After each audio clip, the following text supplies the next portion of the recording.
Ram Ram everyone, सभी प्रिय दर्शकों को आइडियोलॉजी एस्ट्रोलॉजी गुरु चरण में हार्दिक स्वागत है। प्रिय दर्शकों, मित्रों, साथियों, माँ भारती को प्रणाम करते हुए, गंगा मैया को प्रणाम करते हुए आप सबको मंगल कामना और हार्दिक कामना देते हुए मेरे चरण में आपका स्वागत है।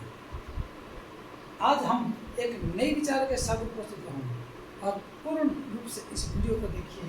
आज की है पहले तिरस्कार और फिर आप जीवन भर मानते हैं, और वो कौन सी योग है और आपको खोने के बाद जिंदगी भर पश्चाताप करते हैं, जिंदगी भर आपको पाने की तड़पते हैं। इसमें क्या रहस्य है, इसको देखें और हमसे जुड़ने के लिए लाइक, सब्सक्राइब, शेयर, कमेंट अवश्य करिए। अधिक से अधिक शेयर करिए और हमारे द्वारा भागवत कथा, रामचरितमानस कथा, रामार्चन और आपकी व्यापार वाणिज्य आदि जो समस्या हो या कोई रुकावट, कोई परेशानी हो, उसकी निराकरण आपकी कुंडली देखने के बाद, ग्रह शांति आदि इन कर्मों को हम हमारी टीम के द्वारा किया जाता है। तो आइए एक बार ग्रह दृष्टि के ऊपर विचार करते हैं। 2/11/86 का समय है।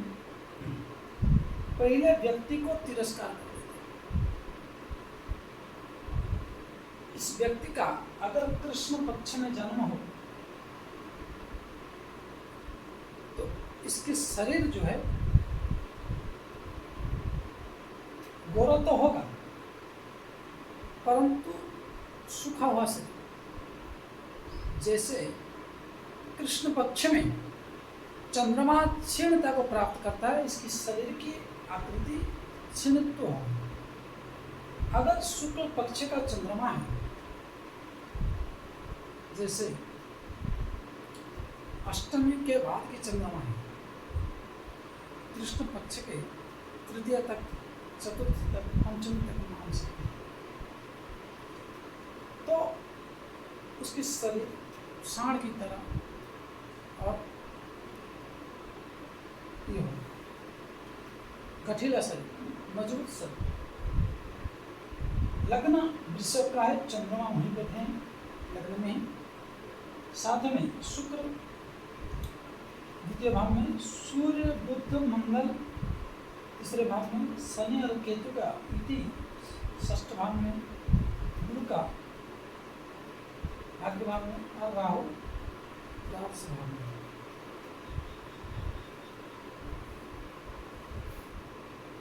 इस व्यक्ति को देखकर अगर कृष्ण पक्ष का है तो या शुक्ल पक्ष का है तो दोनों में, परंतु शरीर के मैटर में कृष्ण पक्ष और शुक्ल पक्ष का नियम लागू है, नहीं तो कभी भी लग्न ही है।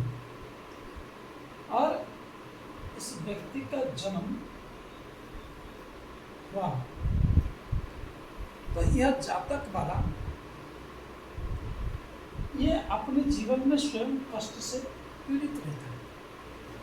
कहीं मंगल की महादशा में पैदा हो तो परिवार को दुख देने वाला है और स्वतः कष्ट में रहता है।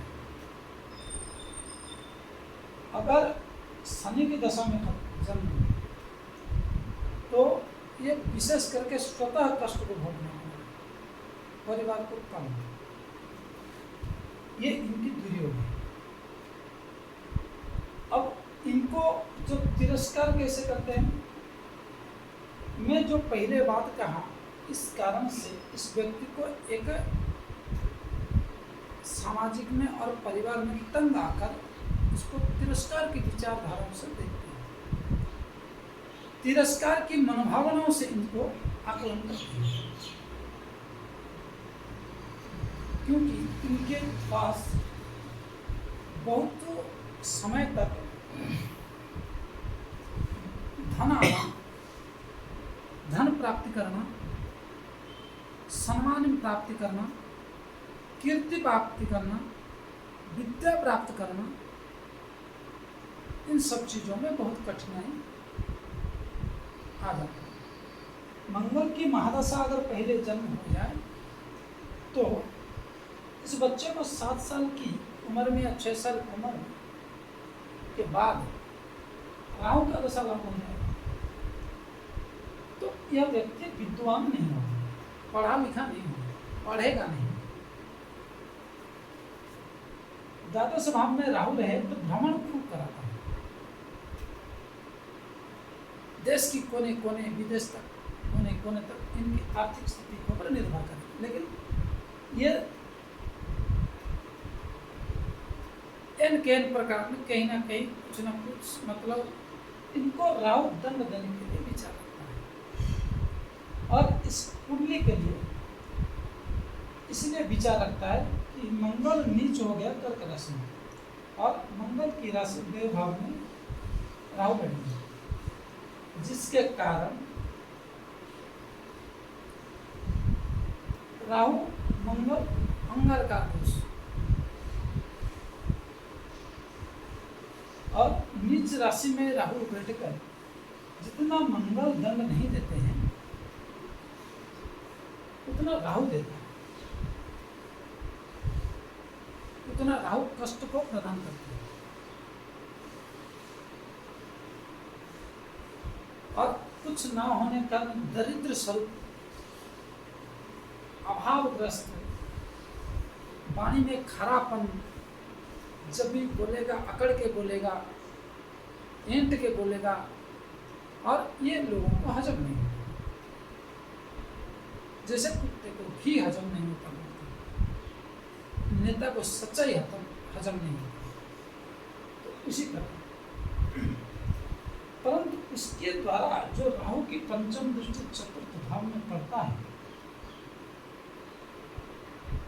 और शनि का दृष्टि, भाग्येश्वर परमेश का दृष्टि शनि, उनकी दृष्टि दशम दृष्टि सूर्य और बुद्धि विचार के अधिपति बुध के ऊपर पड़ता है, तो ये विस्फोटक विचारधारा हर समस्या का तोड़ निकालता है। ऐसा इस व्यक्ति के सामने लाके किसी को भी रख दो जिसका कमी ना निकालते हैं, उसमें कोई ना कोई कमी 1 घंटे 2 घंटे 3 घंटे में निकाल के धर दे, उसको किसी भी तरह दोषी साबित कर दो।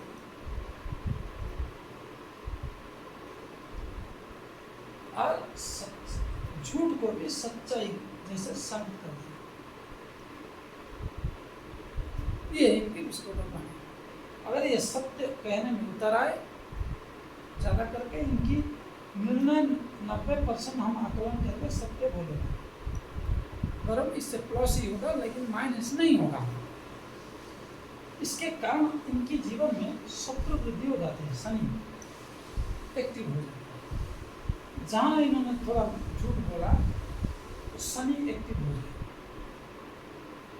और शनि की एक्टिव होना तो रोग रिपु ऋण शत्रु आदि का बेल मार मुझे, मेरी कहानी हो जाए। ये इनके जीवन की एक विस्फोट होती है। परंतु जिसमें हाथ लगा देंगे, किसी कार्य में पहले जल्दी ये इन्वॉल्व नहीं होंगे, मतलब संपर्क में नहीं आएंगे, लेकिन इनके साथ अगर कोई खेलना चाहा तो ये हजारों किलोमीटर में बैठकर ये खेल खेले, और उसकी पूरी एक एक चिथड़े जब तक ना दिखाड़ दे, ये तब तक छोड़ेगा नहीं, और शत्रुहंता योग के कारण ये सफल हो जाए। इसको कहते हैं विस्फोटक।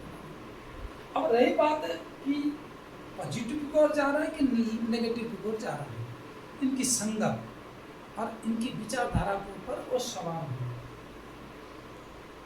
क्योंकि हमेशा पॉजिटिव में नहीं जा सकता एक व्यक्ति। दूसरी बात, कृष्ण पक्ष का चंद्रमा तो हमेशा पॉजिटिव विचार नहीं करेगा। साथ में इनको अगर राज सत्ता मिल जाए तो एक क्रूर राज शासक बन जाए।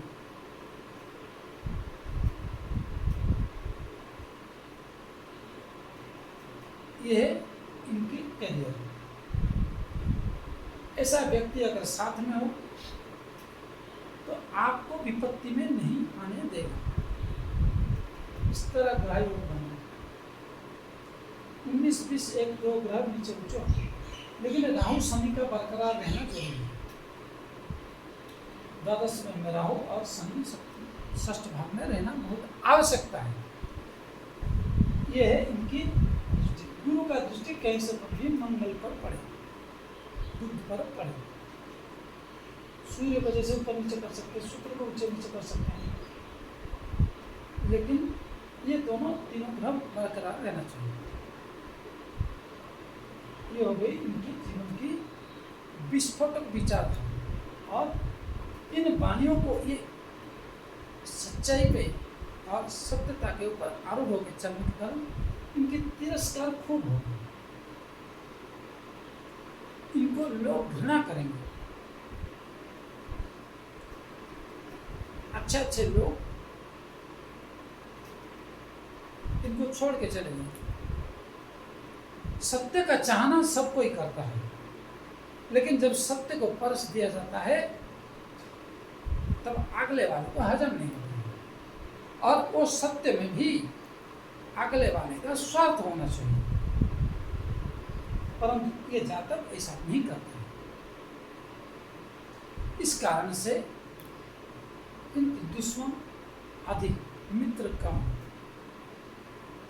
परंतु एक पॉजिटिव बात है कि बाल ना बाका कर सके जो जग बैरी हो। शनिदेव की ऐसा कृपा रहता है कि इनका टस से मस नहीं कर सकते और एक दिन न एक दिन झुकना पड़ता है।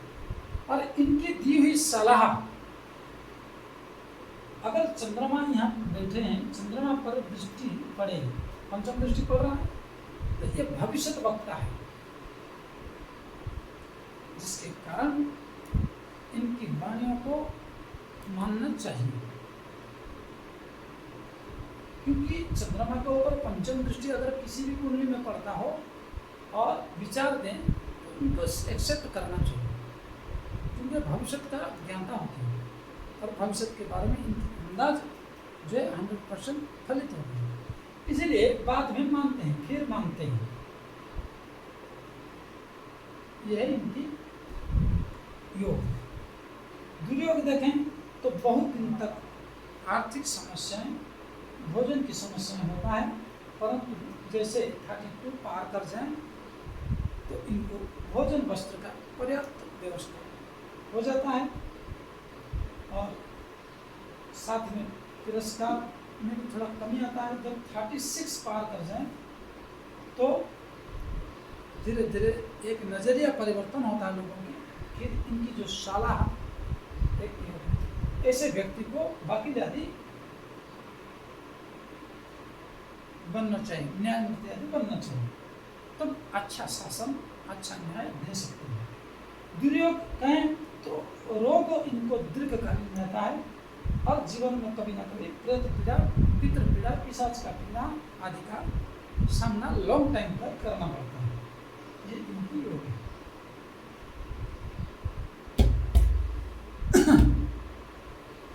इसलिए आज के लिए इतना ही। आगे पुनः फिर मिलेंगे। राम राम।